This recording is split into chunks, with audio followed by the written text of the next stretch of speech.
करनाल की बात अब करेंगे। केंद्रीय मंत्री मनोहर लाल ने बड़ा बयान देते हुए कुमारी शैलजा को कांग्रेस छोड़ बीजेपी में आने का ऑफर दे दिया है। इस दौरान उन्होंने पूर्व सीएम भूपेंद्र हुड्डा और दीपेंद्र हुड्डा पर वार करते हुए कहा कि पार्टी के अंदर जारी आपसी विवाद की वजह से ही कांग्रेस के कई नेता नाराज हैं। इसके साथ ही उन्होंने ये भी कहा कि कुमारी शैलजा का कांग्रेस में लगातार अपमान हो रहा है। उन्होंने कहा कि एक दलित बहन का अपमान हुआ है, उसको गालियां तक दी गई है, वो बहन घर बैठी है। केंद्रीय मंत्री मनोहर लाल ने कहा कि अगर वो भारतीय जनता पार्टी में आना चाहें तो हम उनका पार्टी में स्वागत करने के लिए तैयार हैं।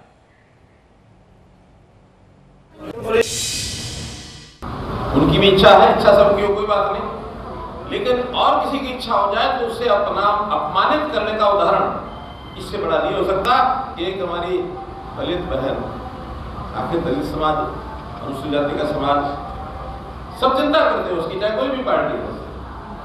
सम्मान सबको प्यारा है, अपमानित करना ये समाज में वर्जित है। कोई किसी अपमान न कर तो पंचायत में बैठते हैं, अगर पंचायत में कोई विरोधी व्यक्ति भी और खड़ा होकर किसी के बारे में बोल देता है तो पंचायत बैठा देती है ना, नहीं भाई ऐसा नहीं बोल करती है ना। लेकिन इनको शर्म नहीं आई, उस बहन को गालियां तक दी इन्होंने, घर बैठी अपना आराम से। एक बड़ा वर्ग आज सोच रहा है कि हम क्या करें। बहुत लोग इनके परेशान निराश हुए, हमने ऑफर दे के उनको अपने साथ मिलाया है। हम तो तैयार हैं इस ऑफर के लिए, आए तो हम तैयार हैं उनको मिलाने के लिए। बहुत बहुत धन्यवाद। और चलिए सीधा रुख करेंगे, हमारे संवाददाता कमल कुमार हमारे साथ जुड़ गए हैं।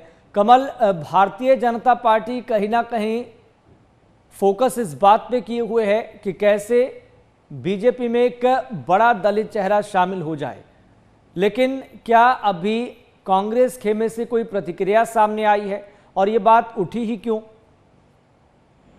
जी बिल्कुल, देखिए मैं आपको बताना चाहूंगा, जैसा कि पिछले कुछ दिनों से जो है कांग्रेस पार्टी की सीनियर नेता कुमारी शैलजा हरियाणा विधानसभा के चुनाव प्रचार प्रसार में नहीं दिख रही।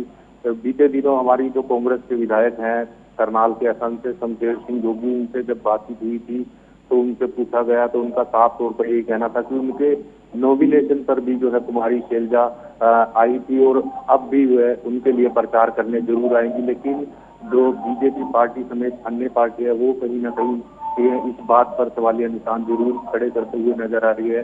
पूर्व मुख्यमंत्री मनोहर लाल जो इस समय केंद्रीय मंत्री है वो कल करनाल दौरे पर थे, जहां पर उन्होंने सबसे पहले करनाल में बुद्धिजीवियों के साथ एक बैठक की विधानसभा चुनाव को लेकर। वहीं देर शाम जो है करनाल के घरोंडा विधानसभा में वह चुनाव प्रचार करने के लिए कोटे से जो बीजेपी के उम्मीदवार है हरविंदर कल्याण जो मौजूदा विधायक है, वहां पर उन्होंने कहीं ना कहीं उस बात को जरूर उठाया। उन्होंने सबसे पहले ये कहा कि अगर किसी पार्टी को बहुमत मिलता तो वो कहीं ना कहीं गठबंधन के लिए हाथ ना बढ़ाती, और कांग्रेस ऐसा कर चुकी है। हालांकि गठबंधन उनका नहीं हुआ, लेकिन कहीं ना कहीं कांग्रेस पार्टी पर जरूर निशाना साधते नजर आए जो पूर्व मुख्यमंत्री मनोहर लाल है। और साथ ही साथ उन्होंने ये कहा कि कांग्रेस पार्टी में जो मुख्यमंत्री पद को लेके आपसी कलह छिड़ा हुआ है, कहीं ना कहीं बिना नाम लिए उन्होंने पूर्व मुख्यमंत्री भूपेंद्र सिंह हुड्डा और सांसद दीपेंद्र सिंह हुड्डा पर कहा कि आपस में कहीं ना कहीं मुख्यमंत्री पद को लेके एक बहस छिड़ी हुई है। साथ ही साथ जो मनोहर लाल है केंद्रीय मंत्री, उन्होंने यही कहा कि उन्होंने कहीं ना कहीं जिस तरह से कुमारी शैलजा है उनका जो है अपमानित करने का काम जरूर किया। अगर कोई और मुख्यमंत्री बनने की जो है चेष्टा रखता है तो उसके अपमान किया जाता है। साथ ही साथ उन्होंने ये कहा कि अगर वह बीजेपी में आते हैं तो हम उनका स्वागत करते हैं। फिलहाल राजनीति कहीं ना कहीं बयानबाजी, विधानसभा चुनाव जैसे जैसे नजदीक आते जा रहे हैं, क्योंकि 5 अक्टूबर को हरियाणा में विधानसभा चुनाव है, उसके बाद कहीं ना कहीं राजनीति भी प्रदेश की गर्म होती हुई नजर आ रही है और एकाएक बयानबाजी भी नजर आ रही है। जी बिल्कुल कमल, कहीं ना कहीं कांग्रेस में गुटबाजी की खबरें तो सामने आती रही है कि कुमारी शैलजा का अपना गुट है, रणदीप सुरजेवाला का अपना गुट है, भूपेंद्र सिंह हुड्डा अपना गुट लिए चलते हैं। तो क्या ऐसे में लग रहा है कि इस गुटबाजी के बीच सेंधमारी हो पाएगी? और भारतीय जनता पार्टी तो अब इस चुनावी समर में हम देख पा रहे हैं कि कुमारी शैलजा को लेकर ज़्यादा ही फिक्रमंद दिखाई दे रही है। इससे पहले भी भारतीय जनता पार्टी का बयान सामने आया था कुमारी सैलजा को लेकर। उन्होंने कहा कि राहुल गांधी अगर इतनी ही फिक्र करते हैं एससी, एसटी और ओबीसी की, तो आप दलित मुख्यमंत्री चेहरा घोषित करें कुमारी सैलजा को। ये बयान भी चर्चा का विषय रहा है प्रदेश में।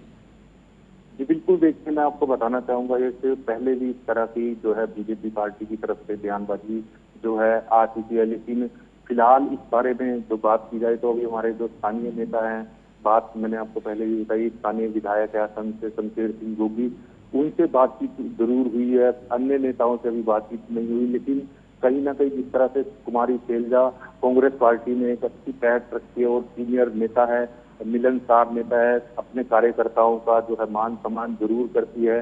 हालांकि चुनाव में वो कब जो है प्रचार के लिए निकलेंगी ये फिलहाल आने वाले दिनों में ही पता चल सकेगा। लेकिन कुमारी सैलजा पहले भी कह चुकी है कि वो कांग्रेस की एक सच्चा सिपाही के रूप में काम करते हुए पिछले कई वर्षों से नजर आ रही है। फिलहाल आने वाले दिनों में पता चल सकेगा कि इस तरह के बयानबाजी जो होते हुए नजर आ रही है, उस पर जो है कितना जो है बीजेपी पार्टी जिस तरह ऑफर दे रही है उसका कितना जो लाभ होगा या किस तरह की राजनीति आने वाले दिनों में देखी जा सकेगी, ये आने वाले दिनों में ही पता चल सकेगा। जी।